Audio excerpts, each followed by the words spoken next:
It's nice to be on the opposite end of a backup quarterback situation, I'll say that. Dude, seriously.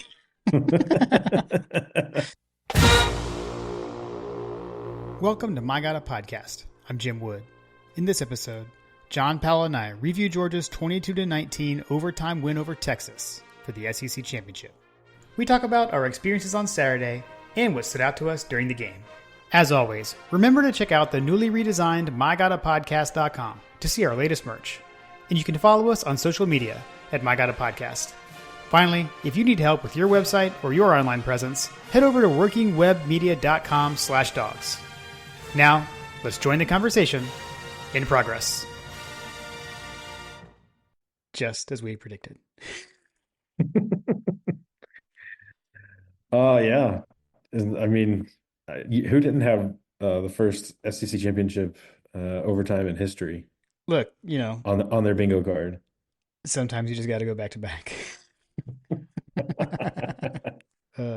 Hey, remember that time we won the SEC championship and beat Texas the second time in a season? That was awesome. That was awesome. Yeah, I mean, it just, I knew that we were going to do this back when we lost to Ole Miss. Like, I just knew that this was going to happen. So it's That exactly what I thought was going to happen. I'm glad you said that because it reminded me that I wanted to bring up a text my dad sent me yesterday. He said, "I know y'all discussed this on the podcast, but we went from being out of the playoffs to SEC champs and a number two seed, and Kirby saying what he said to Greg Sankey on the podium. Go Dogs! Yeah. Oh man. Oh, and We yeah, just unbelievable. That maybe we can talk about that later. The what he said I thought was pretty funny, especially with Sankey sitting there and the clip of like Sankey look on Sankey's face when he said that.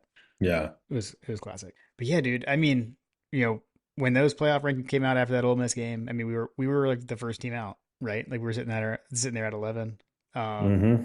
to go from there to the number two seed and SEC champs, and I think I there was debate of like does the championship do championship games, do conference championship games still mean anything? And I was definitely a Debbie Downer saying they've been devalued, etc. Um, but I will say, and I feel like this is kind of my case going in, is like if you get there, you need to win it. And that was especially, I feel like it was even especially true for us. Because I don't know where we would have been, in the playoff. Maybe we have a home game. I'm not sure. Like maybe we take that 8 seed, but you don't know. Um, and having that extra game, especially now, knowing what we know now, when you're down your starting quarterback, Yeah. having that shorter road to the whole thing is even more important now. Well, plus it complicates the prep, right? So, Yeah, yeah, especially since, we heard that he didn't tear it, but it's bruised or partially torn or something along those lines, right? yeah. It sounds like, yeah, I don't know. I guess multiple reports. I think what the school specifically announced was status unknown, like seeking second opinion, family trying to determine treatment. So, but yeah, Seth Emerson reported either bruised or not torn enough to immediately need surgery, I think was the way that it ended up being phrased. So Hmm. hopefully, I don't know. I don't know. We'll see. We'll see. Who knows? Yeah. Doesn't sound good. Either way, Not ideal. not ideal. Suboptimal. Um, Suboptimal. that goes down. Thorson, the Boomin' Onion, the Thunder from Down Under, which all we know is they said season-ending leg injury. So I mean, that looked like your classic non-contact tear Hmm. ACL type thing. But Yeah. but You but hate to hey, see it. But hey, didn't need to punt again in the game. Just lined up for one once. And then Gunner came in. So unbelievable, unbelievable like range of emotions during the game. It was it was wild. It was a wild ride watching that game on. Yeah, I don't know. Yeah, I mean, if you look at the win probability score, like if you're looking at the game cast as I intend to do, um, from about the start of the third quarter, it was pretty much a toss up at that point, which didn't feel like it at the time, Yeah, but yeah. From that point forward, everything in the second half is pretty much universally in solidly in Georgia's win probability. I mean, Did it feel like there that? Did are it even feel like that? Like I literally had not looked at this until just now. It didn't feel like we were as in control as this says we were. so here's my takeaway. My Okay. takeaway from what the win probability says here tracks with exactly how I felt in the back of my head. Now, in the back of my heart, as I'm jumping up and down, screaming at the TV for someone to catch the ball, and my daughter's recording me and like laughing, and Carter's laughing, and they're like, "Dad, you need to calm down." I hadn't been like that in a while. Yeah. Um, so recognize that once you're in the game, you want to win. I definitely was in the. I don't know. I don't want to say I'm Debbie Downer, but like this game doesn't matter. I think you and I had I had joked that there is a world in a alternate reality where someone would treat this game like the spring game and basically pull all the starters and just see what happens and Hmm. just use it as a quote unquote bye week in which you play your starters. And John had mentioned, you don't want to do that because if your backups get hurt and all this kind of stuff, and it's like, okay, I get that. So whatever. We Yeah. went out obviously, and Kirby wanted to win, as winners do, and we found ourselves in the most unlikely SEC championship, I feel like, in recent memory. Yeah. Um, but to answer your question, in my head, I was thinking it, but like I said, my heart wasn't because if you're going to beat this Georgia football team, you cannot beat them kicking field goals. Yeah. And we kept them out of the end zone multiple times. We turned the ball over. They weren't able to capitalize as much as I thought that they were going to be able to capitalize on the opportunities that they had. Our Hmm. offense is what our offense is. The second half, obviously, um, I say that the team very much found themselves in a situation, and our coaching staff, if you listen to that mini movie, our coaching staff basically said that they were going to fight until the end, and at some point the scoreboard's going to read 0-0, however long it takes, and that however long it takes message was throughout the message. I feel like that their Yeah. takeaway from the Georgia Tech game was that they're going to fight to the bitter end, um, and they did. Gunner came out and the team completely rallied around him. And I think that it's a testament to this program to watch not only the players on the sideline rallying around him. You heard in the mini movie, the Lost and Lucky, like one of my most favorite moments in this season, and probably one of my more favorite moments of an interaction between a player was seeing a guy like Lawson Lucky come up, get in Gunner's face, and tell him how much he believed in him, and that if he just believed a fraction of that, that they're going to be fine.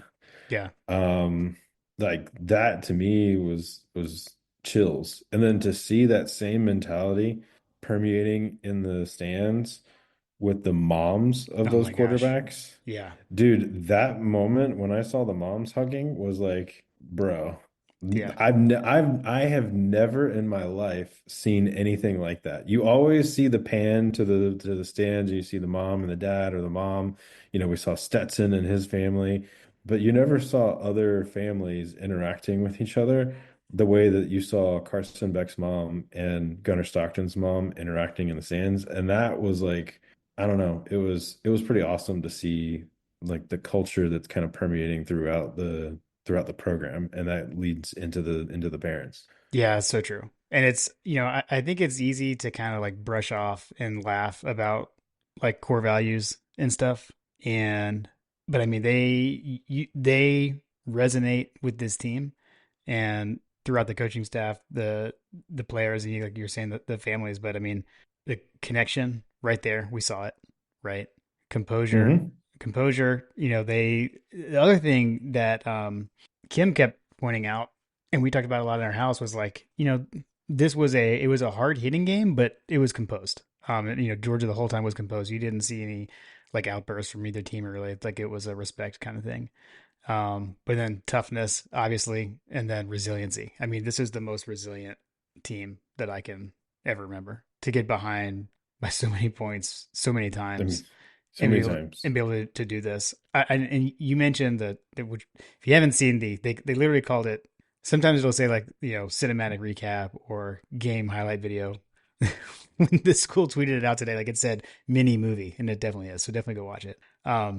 But I thought it was interesting too when you see what we're led to believe is basically like the halftime talk from Kirby, and he says we got 30 more minutes or however long it takes. It's like, oh man, like he knows, He he knows. knows Yeah. what could happen here. So, um, I and mean, to, even before you saw Glenn Schumann in that video talking about like they hadn't seen our best. mm, They haven't seen our best for, however long it takes. Like that there were multiple coaches that said that statement in the video recap. yeah, Um yeah, another moment that I thought was super special, and I'll pause to dunk on Florida for a second. Florida. In that mini movie, there's a moment where Mike Bobo comes up and gives Etienne a hug, and I don't know who he grabs because you can't see the number, but um, I assume it's Nate Frazier or something. I But think it was Frazier. I know what you're talking about. I'm yeah, pretty sure. yeah. So he grabs those boys and says, "Come here, come here, come here," and he gives them a big hug. Like that was another one that kind of got me. I was like, "Dang, dude," because ETN basically gave the quote of all quotes that's going to permeate in recruiting circles. I hope. This is why you come to Georgia. Yeah, yeah, it was beautiful. It was beautiful, man. How about Kirby pulling a fast one on us when we recorded the preview? We were like, well, I guess ETN isn't playing because Kirby was like he's a long ways away or something along those lines. It was like the reverse hopeful. It was the reverse hopeful. I Yeah, and mean, he almost had 100 yards yeah, dude, rushing. like holy cow, what a difference he makes. I mean, that was the thing that was kind of starting to worry me. Like when we were looking at everything during the preview, we're like, oh man, like ETN like scored all the touchdowns in the first game, and by the way, he did it again this game.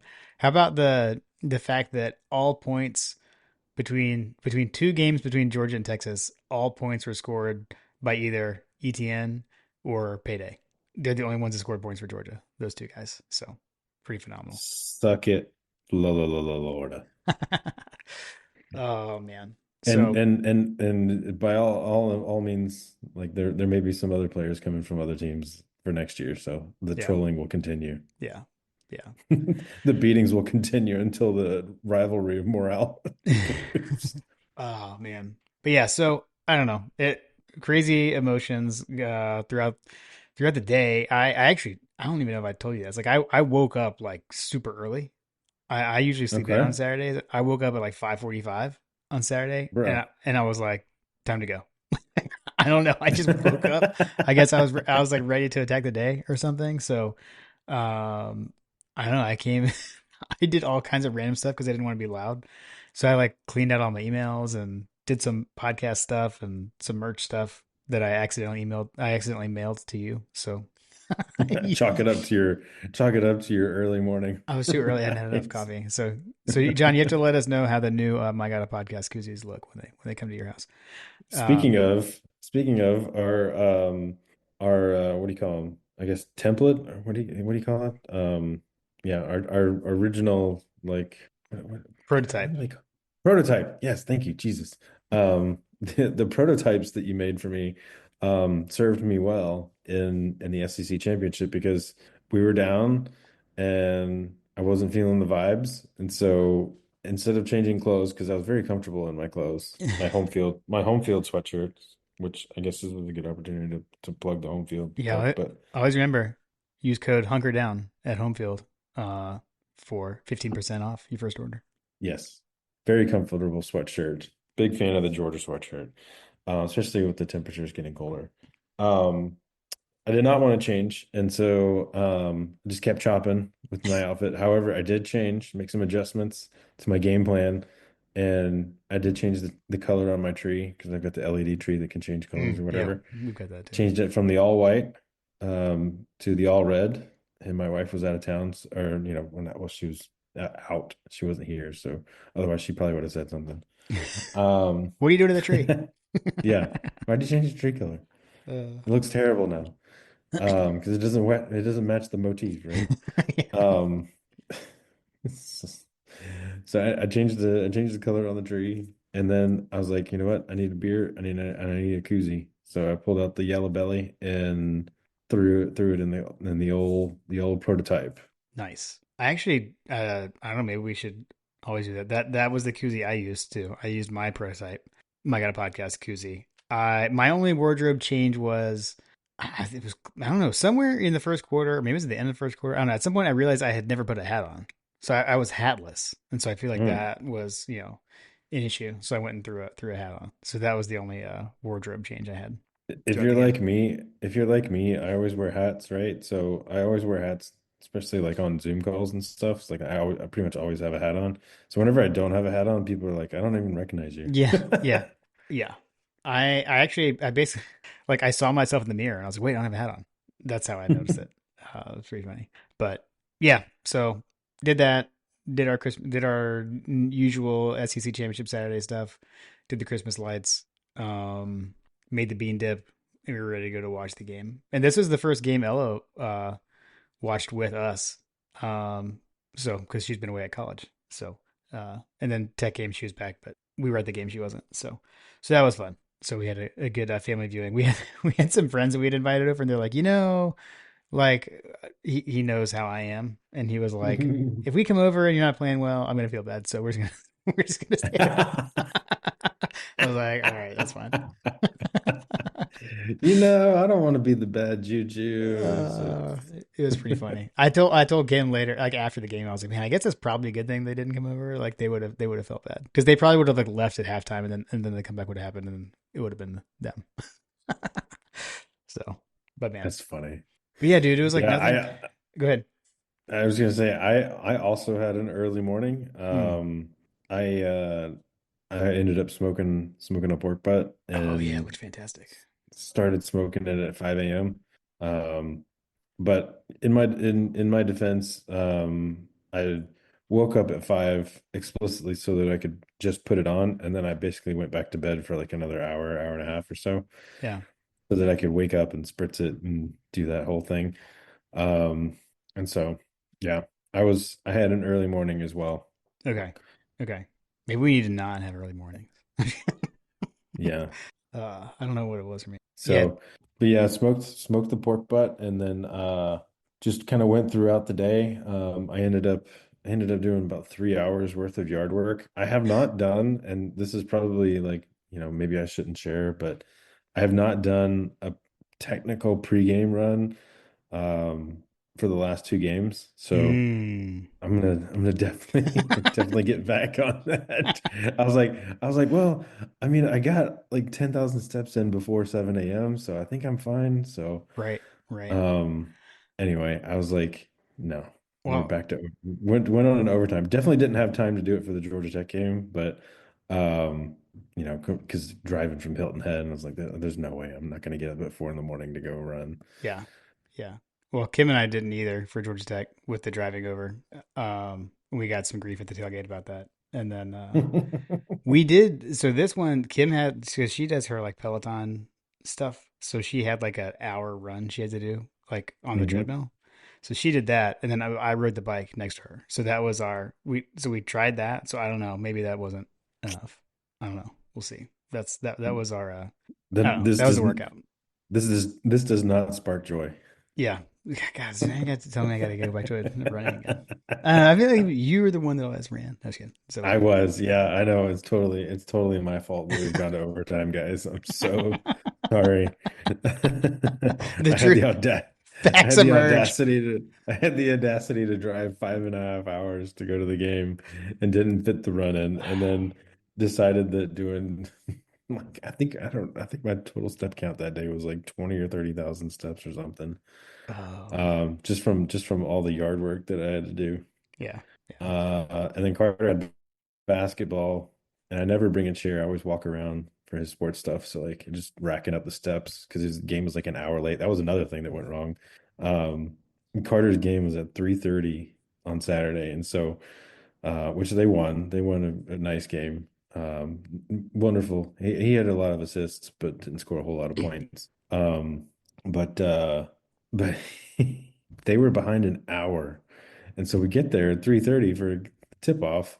or for the game to start at around 3:30, and I was like, geez, what the heck's going on? This game's not even at halftime yet, like the game before us. Yeah. And all the dads were like, dude, this is killing me, man. We're missing it. And like there was a debate on the sideline amongst all the dads. Like, are we gonna stream the game or are we gonna wait and watch it after we get home? Like, what are you gonna do? What are you gonna do? I don't know. I'm gonna watch it when I get home. I'm gonna wait. And then the pressure of being able to keep up with the text thread and the Twitters and not wanting to like not know what's going on in Yeah. such a magnitude game. I was like, all right, I'm just gonna pull it up. And so we streamed the first half basically and got home. Got home. So maybe it wasn't the run. Maybe it was just the fact that I wasn't prepared to watch the first half. Yeah. Yeah. Could be. Who knows? Any of these things are possible. All I know is that the TV, when I got to the TV, everything started working. Nice. Yeah, dude. Yeah, so though, I mean, the first half, like, I don't know, like basically like just nothing was working on offense. But the defense was dialed in really the whole game. It was like Texas was able to hit, like they could hit like a deep ball or whatever. Mm. And that, man, I mean, they're really going after Daniel Harris. I think at the end of the day, like, I think he did pretty well. Like, I mean, he gave up some passes, but in general, like he was there, like he was just like good coverage, just good passing, good catch. Um, but Dalen Everett, the early pick, the early turnover, hate that we couldn't capitalize on it. Just the Yeah. whole game flow Yeah. thing, like, and the thing that was weird to me, I need to go back and watch it because I haven't. I rewatched like the second half in overtime. I've not. Hmm. I didn't rewatch the first half. But I remember like on the third and one, like they had like the overhead camera, like from the stadium view camera, like angle at it, and like I don't know, the offensive line just looked weird. Like I felt like we were like lined up in a funky kind of bend when we did the quarterback sneak, and it didn't work. But whatever. So then had to punt it back. That was definitely like it felt like that was a kind of a bit of a deflating moment early on, I would say, to not be able to convert that into anything. Um, Stunk, but it was like the whole first half. It was so weird. It felt like, again, I would say it felt like I don't know, felt like we couldn't do anything, but yet the score just didn't. It never got away from us. We just kept them at arm's length the whole time. Because there's a lot of Twitter melting down. There's a lot of us in the text thread like, what are we doing? What are we doing? But it's like, well, I mean, we never got behind by more than 6 points. you know? Yeah, seriously. We were always like, if you score here, and then it'll be fine. And then we were like, well, now it's 6-3. And you're like, yeah, yeah. Yeah. It just I just never thought that we were. I always thought that it was in controlled. It was in control. It was a controllable situation. Like you said, the defense was doing well. I think that at one point we were up what 13-6, hmm and I don't remember. Did we score the field goal in the fourth quarter before they scored any points in the fourth quarter? I don't remember how that went. No, the first score of the fourth quarter was actually their touchdown to tie it to be 13-13. Okay. So when we scored a touchdown and a field goal in the third quarter, that was the only scoring in the third quarter. I think I had sent a joke text to everybody. I was like, the way that the defense is playing, at some point, Kirby's just gonna be like, let's let the defense win it. Just don't turn the ball over Yeah. with Gunner, and then just grind out this 13-6 victory. Yeah. Uh, yeah. Yeah. Just Kirby death march the rest of the game. Yeah, I mean, but then they went 5 plays for 75 yards in a minute and 22 seconds on a 41-yard touchdown pass. That was the blown coverage. I truly believe that Kirby had that in the back of his mind because I mean, you look at the drives in the second half and Mhm. how everything like transpired. I mean, we held the ball for 6 minutes and 41 seconds to put our first points on the board. Mhm. Like it feels like after the second quarter, like we were just trying to hold on to the ball, and then we had our touchdown drive in the third quarter that was what 10 plays, 75 yards, 4 minutes and 33 seconds. Mhm. 9 plays, 61 yards, 4 minutes and 40 seconds. Basically held the ball for over half the quarter. Um, just hanging on the ball. And then, the start of the Kirby Death March, like or what the attempt of the Kirby Death March was, 16 plays, 72 yards, 9 minutes and 22 seconds. Yeah. Um, Yeah, dude. And Like, that was to reclaim the lead at 16-13, and that was the drive. That's where we had the fake punt in that drive. right. Yeah. Then they kicked the field goal. They had their 2 minute drive or whatever. Um, Dude, yeah, the time of possession differential between the two halves was nuts. Like they were exact opposite. Like we yeah. did not have the ball. Like we just didn't have the ball in the first half. We just kept going three and out and punting, and then the second half was like total opposite. Um, I I remember thinking that first off, the vibes were high when we won the coin toss. I remember like we were watching the game, and my buddy that was standing next to me, his son played on the game before us, so he actually got to leave a little before everything happened. mm.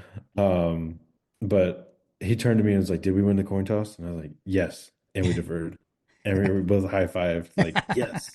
Nice.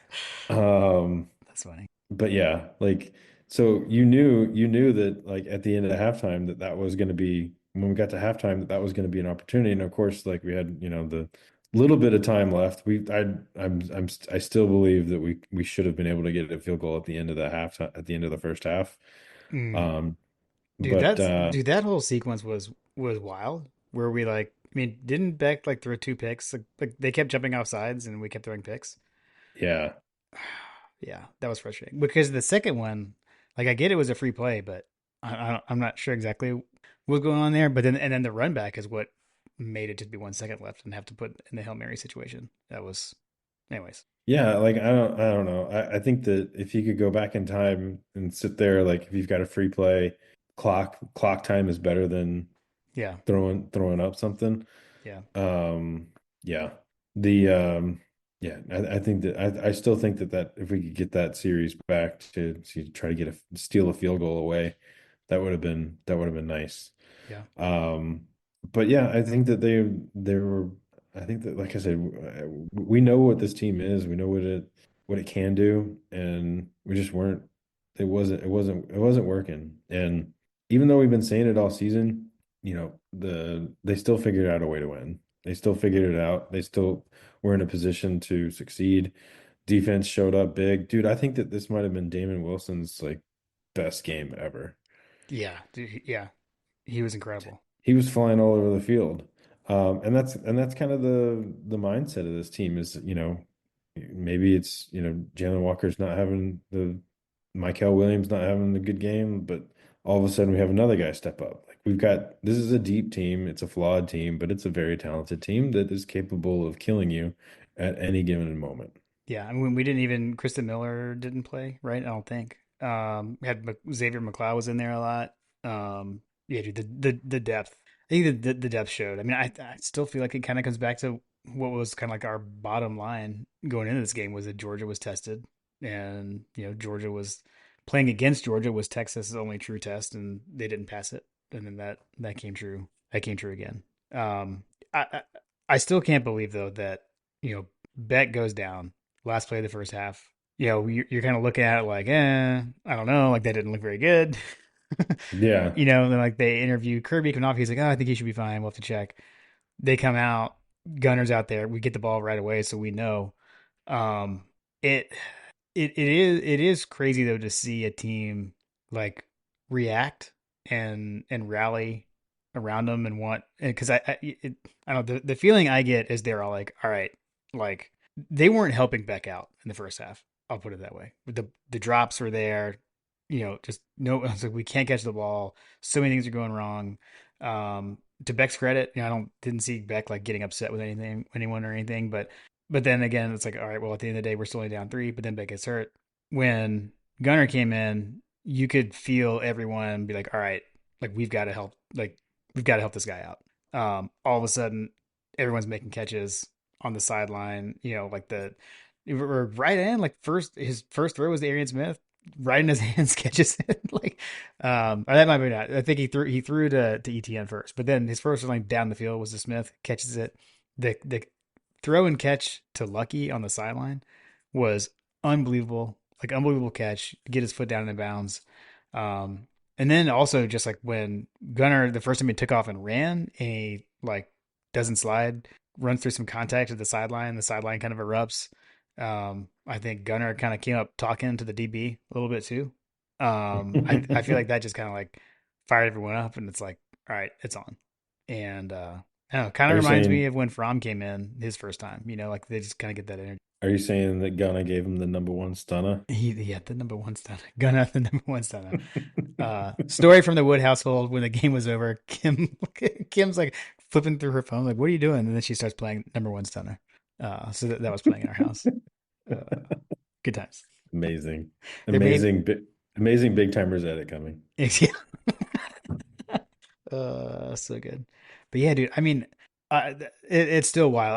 I still can't believe that is how this whole thing happened with Gunnar Stockton coming in and leading a comeback. Um, Unbelievable, just unbelievable. Yeah, I mean, this season has had a lot of it's definitely been one of the weirder seasons in that I'll ever remember. But Yeah, yeah, having Gunner come in, everybody's been like, "Yeah, let's see the backup." Well, the backup's in now.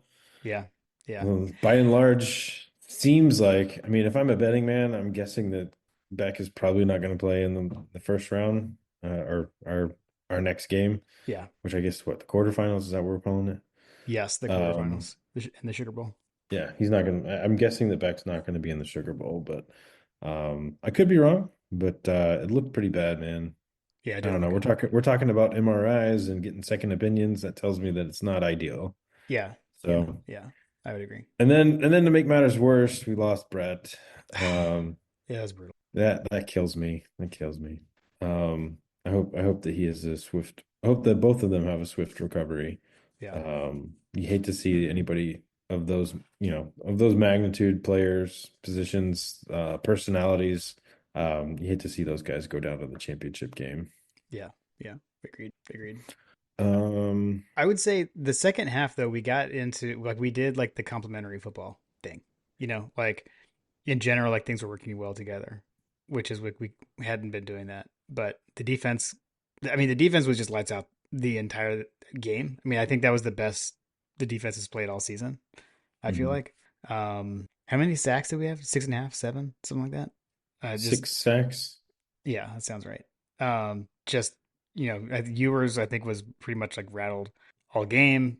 They had what 31 net rushing yards.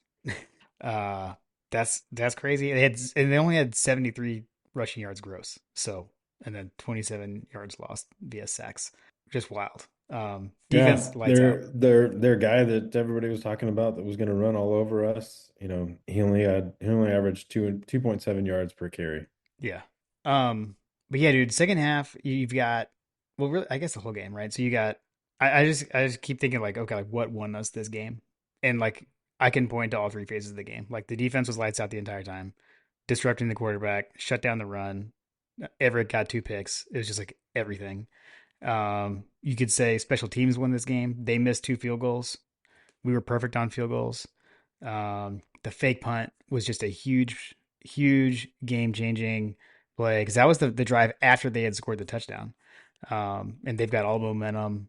We're looking like we're gonna have to punt. We run the fake field goal. Drew Bobo 1-for-1 passing to Arian Smith because it was technically a pass. Gets us the first down, and then like in the offense. I mean, primarily I've looked at the second half, but you got ETN. I mean, just I would say was the offensive MVP. You've got Gunner getting his first action in meaningful game time, doing what he did. Dude, Arian Smith jumping on the Nate Frazier fumble is arguably one of the biggest plays of the game. Um, I know we've been talking about like you want to get mad at Arian Smith and you say things like, "Why is he out there?" That's why he's out there.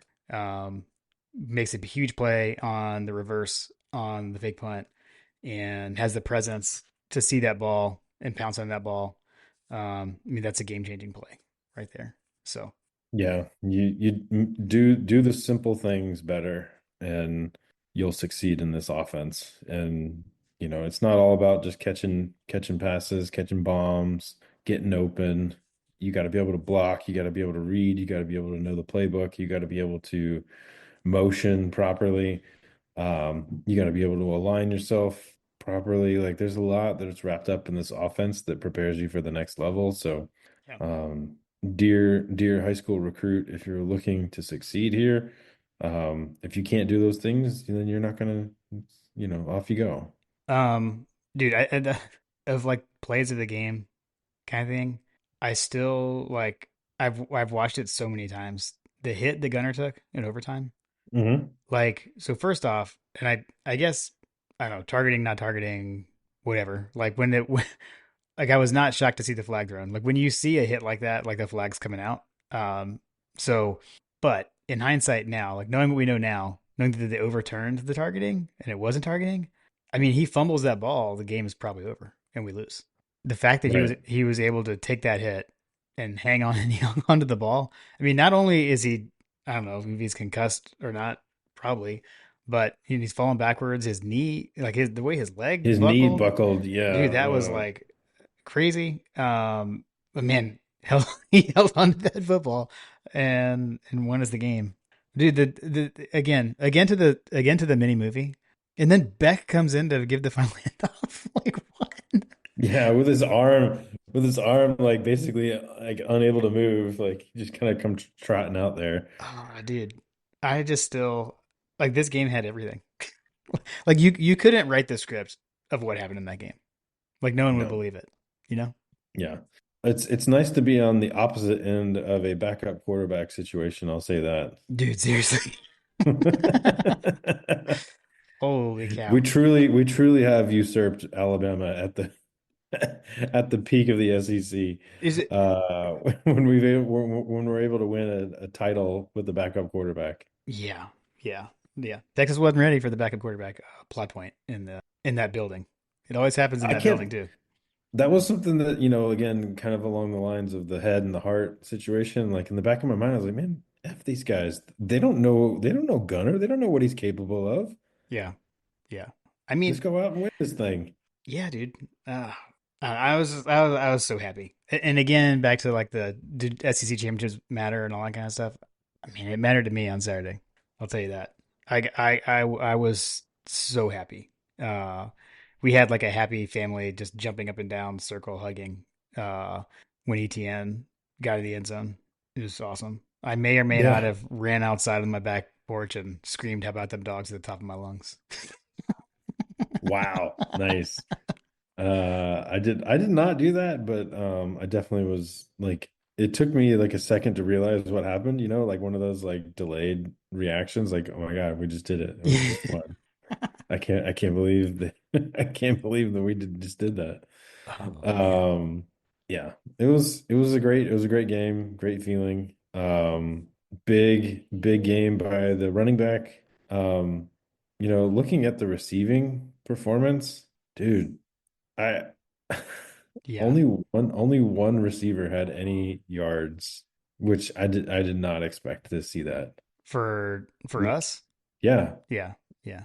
ETN accounted for 5 catches and 28 yards. Oscar Delp, 3 catches, 23 yards. Yeah. Urosic, 2 catches, 21 yards. Lucky, that one catch for 14.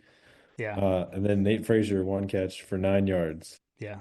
We left off Lovett Arian. had Lovett had 3 catches, 0 yards. Yeah, that's wild. Um, That's wild. Arian had 5 catches for 41 yards. He's the only receiver in that 136 yards receiving. Yeah. I can't remember. We had gotten a didn't we had a question about like what group do you lean on and like we were saying the receiving core.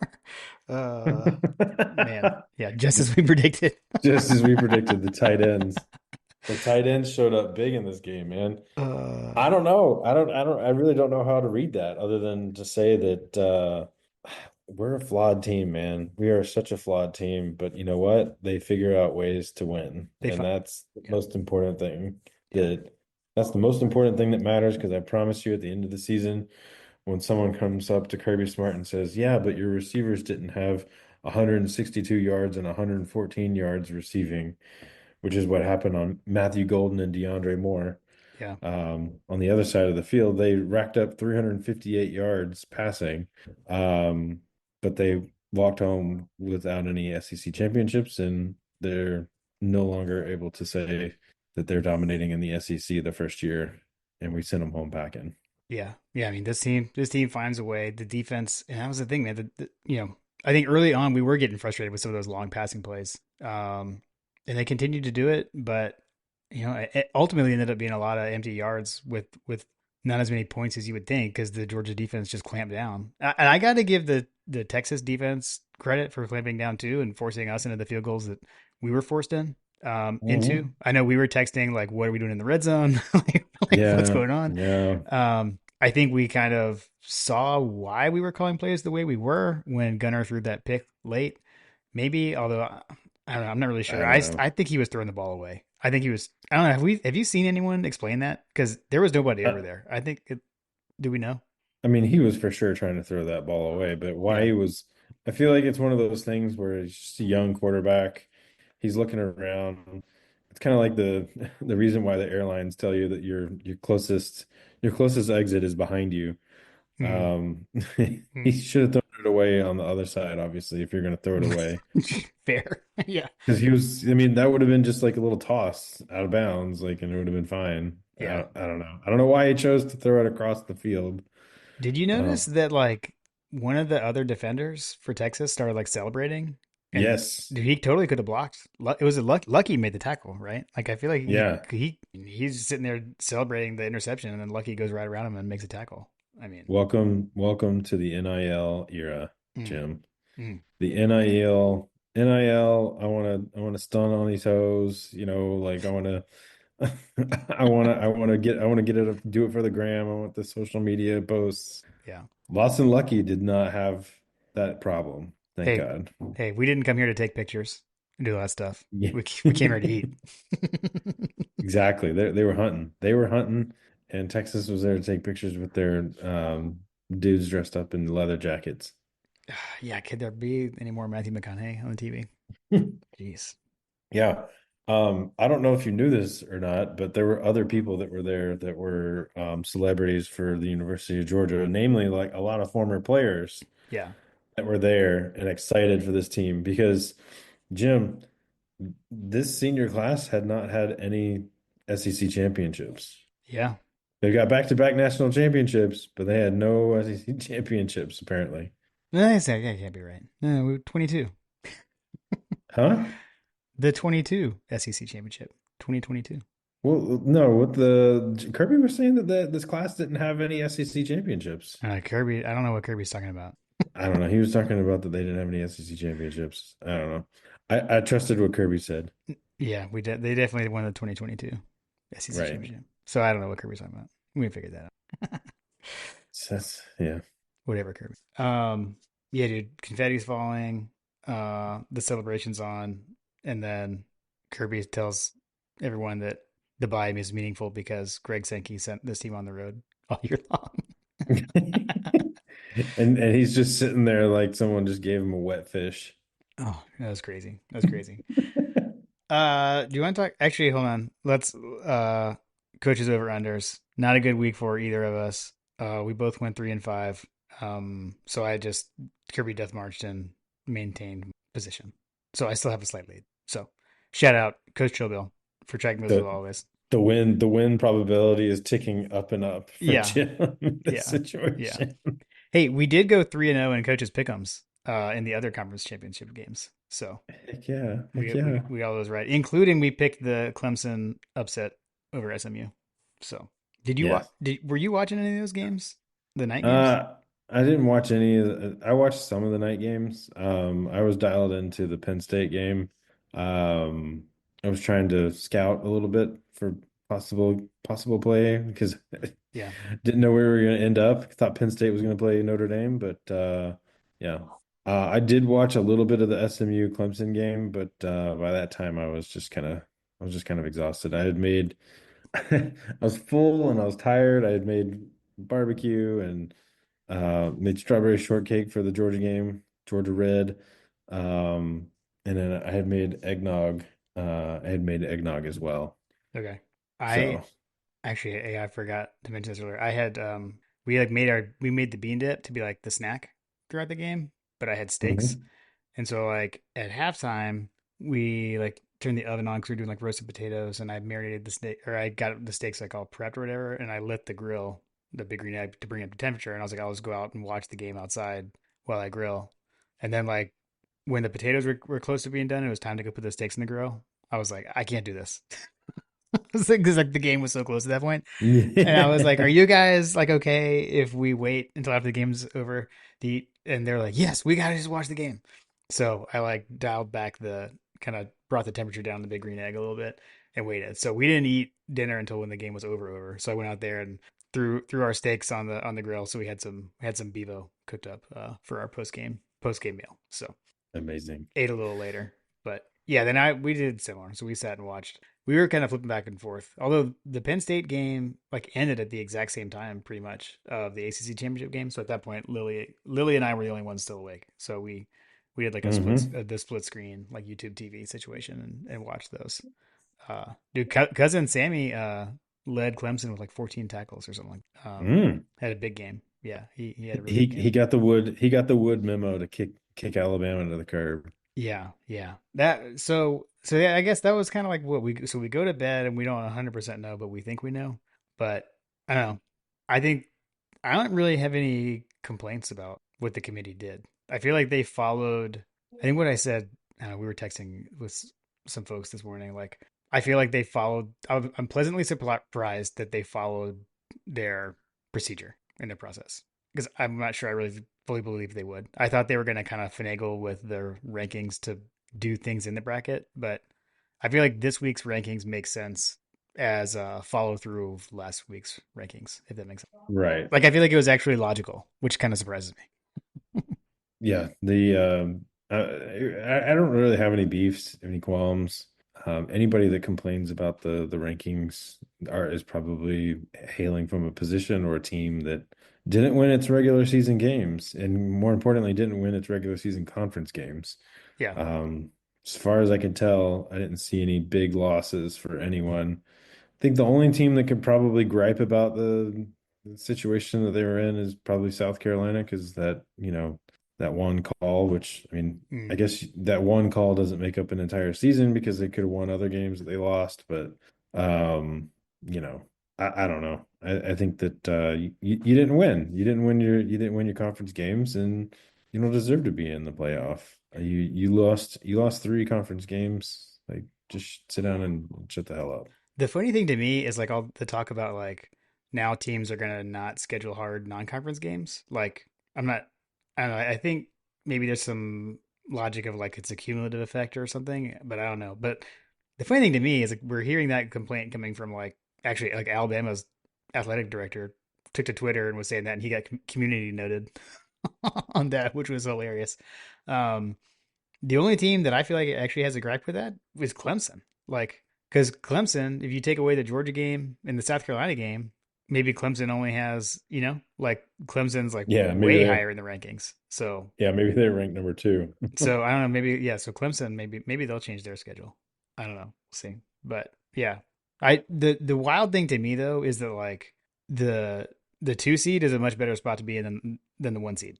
I'll say that. Like Ohio State, for Oregon to have to face the winner of Ohio State Tennessee as the number one seed is brutal. Yeah, but I mean, it's not going to be like that every year. It's just that Yeah, yeah, happens to yeah. be that way this year because Ohio State lost to Michigan. If Right, right, right. So Ohio State beats Michigan, it's a whole different ball game, right? Like yeah, that's true. That's true. whole different bracket. Like it just comes down to win your regular season games and you'll be fine. Like, but you can't control who doesn't win theirs. So I guess that, this will be a learning lesson for anybody that does happen to be the number one seed that you could end up playing some really good SEC teams that only have a couple of losses, or some Big Ten teams that only have a couple of losses, because by and large, that's overwhelmingly the percentages of what you're going to be facing.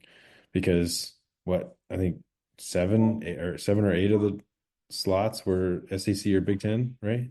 Yes, yeah. We got four Big Ten teams and three SEC. Yeah. So, like, chances are you're going to be playing a good team from one of those conferences, at least for the time being, until the Big Ten and SEC decide to go off and do their own Super League and screw everybody else. Yeah, I hope it doesn't happen. Well, one thing that we can all be assured of is that if there's more money to be made doing that, they're going to do it. Yeah, that's true. When the question is why, the answer is money. Yeah. Uh, Well, yeah, dude. Didn't see this being or didn't feel like this was in the realm of possibility uh after that loss to Ole Miss. And then this game was just such a roller coaster of emotions. But felt great to you'd celebrate another SEC championship. Uh, them dogs as hell. Them dogs is indeed hell. I know that I had a nightcap with a bourbon that I Oh strapped with yeah. a custom label from Maker's Mark. Them dogs is hell is my special edition 2024 holiday bourbon. On top of the store pick, which I also had. Nice. Yeah, the man, this team is the cardiac dogs, but they're more than just cardiac dogs. They're just I don't know. There's just something about them. I guess I don't know. I don't know. Maybe it's more junkyard. They're more junkyard mentality right now than Maybe they they are. are, you know, what do you call them? What's the kennel club? Whatever you call it. The The dog show that happens after the dog show that happens after the parade on Oh, like Thanksgiving. the Westminster Kennel Club. Yeah, yeah, the Westminster Kennel Club. Yeah, you're less best in show and more junkyard dog. Hey, also too, like, is there coincidence to the fact that like the defense had the best game of the season and like Muschamp was there in the building and like I think had a headset on too.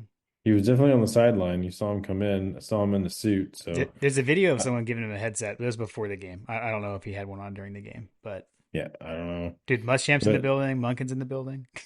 yeah, Monken's wearing a Georgia hat.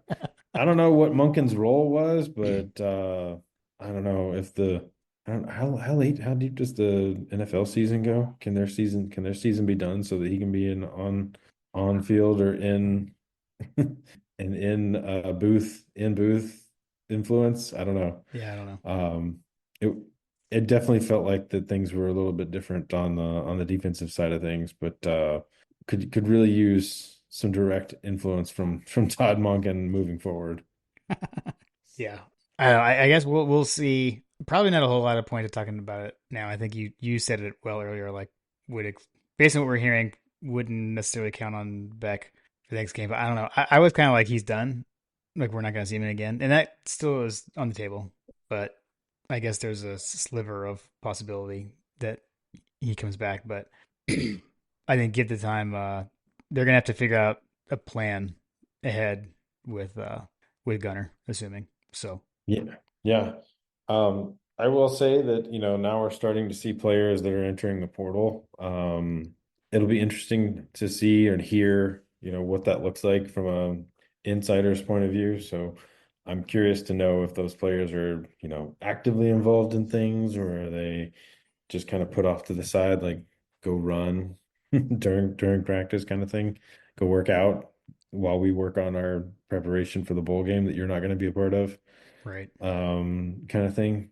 But interestingly, like if they get a transfer from another quarterback, we could find ourselves in a situation where we may need to have we may need to be prepping two guys just in case, because if Gunner's in the concussion protocol, something were to happen, you know what I mean? If he gets loosey goosey with his runs, Hmm. we could potentially be looking at another backup situation. So now you're wondering, like, who's the next guy off the bench? Is it Rashada? Is it Puglisi?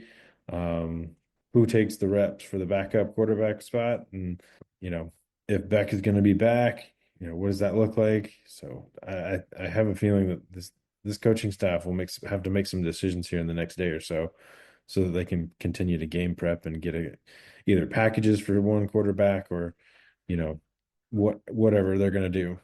Yeah. Yeah. Agreed. Yeah.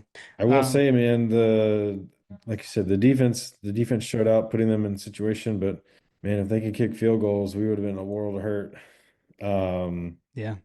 they Yeah. definitely made things close. Yeah, dude. Man, all three phases of the game.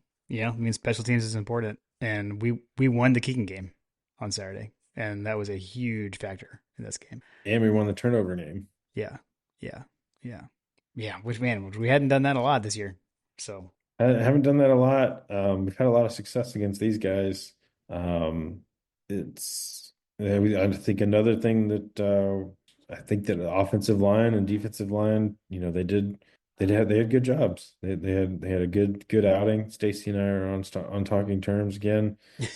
Um, you know, it's the holidays. The guy's desperate.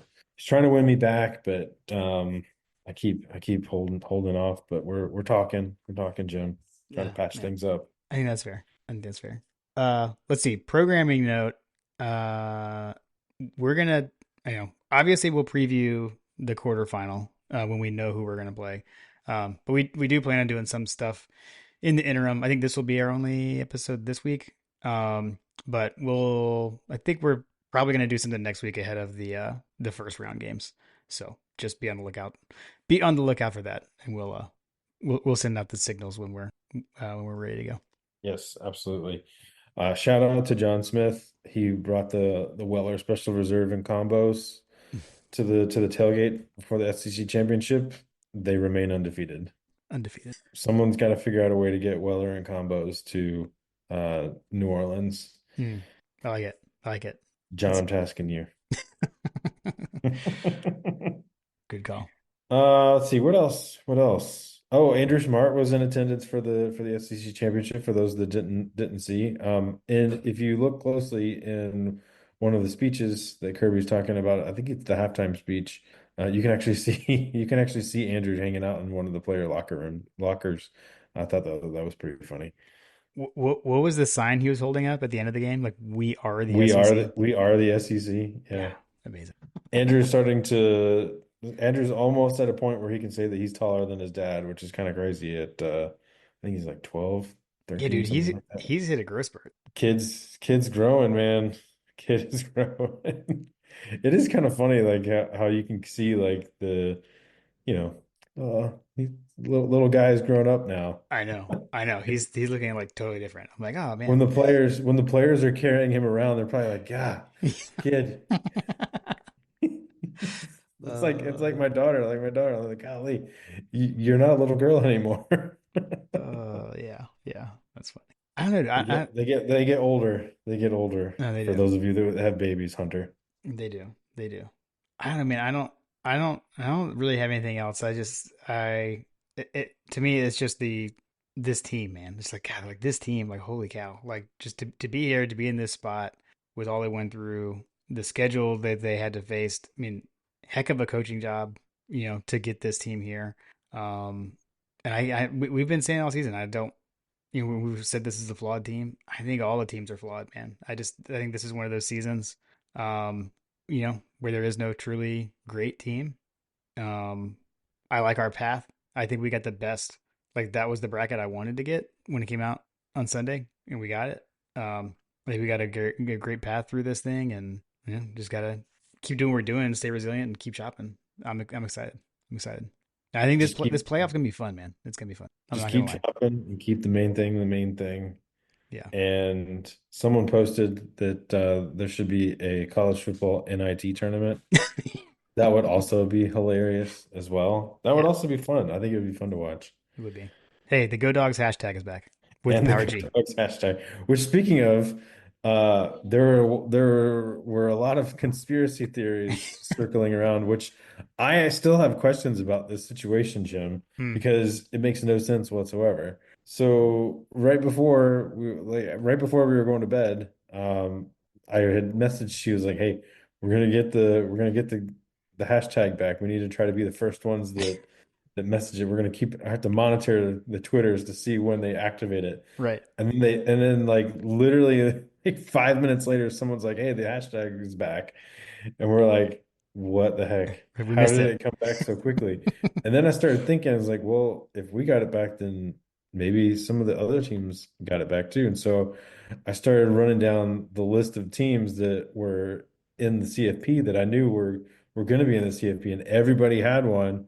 And then I was like, well, what about the teams that are not in the CFP that, are on the first teams out? And so I saw Alabama had a logo and SMU didn't at the time.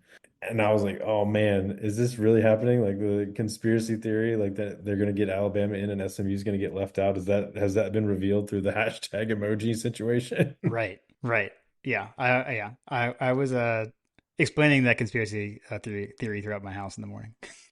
Why does Alabama still have theirs though? Is the So question. is it still there today?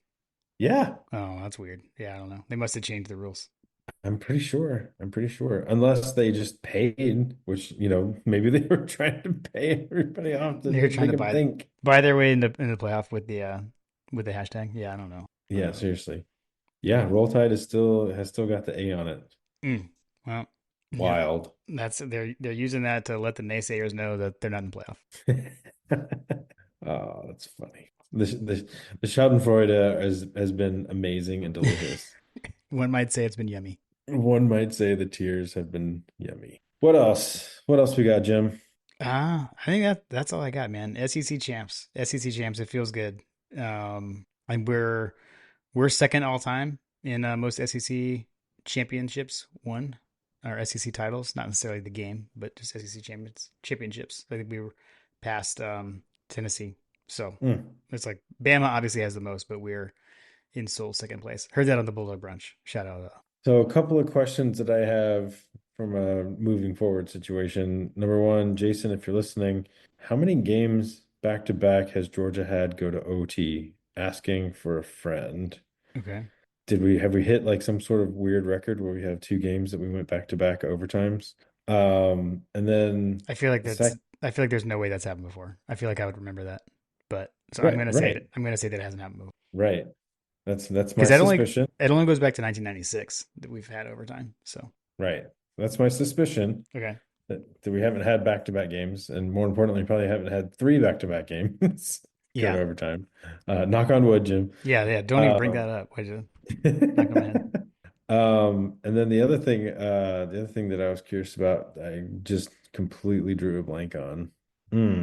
What was I gonna say? I'm totally blanking on it now. I don't know. Could it You were trying. be? What about like beating this same team twice in a season? That's exactly. I'm glad you're reading my mind, Jim. I appreciate it. Yes. How many times has a team ever played another team three times in one season? Oh, three times in a season? No, Because okay. we could potentially play Texas for a third time. I Matter of was. fact, matter of fact, there's a high likelihood that we could play somebody for the second or third time up and down this bracket.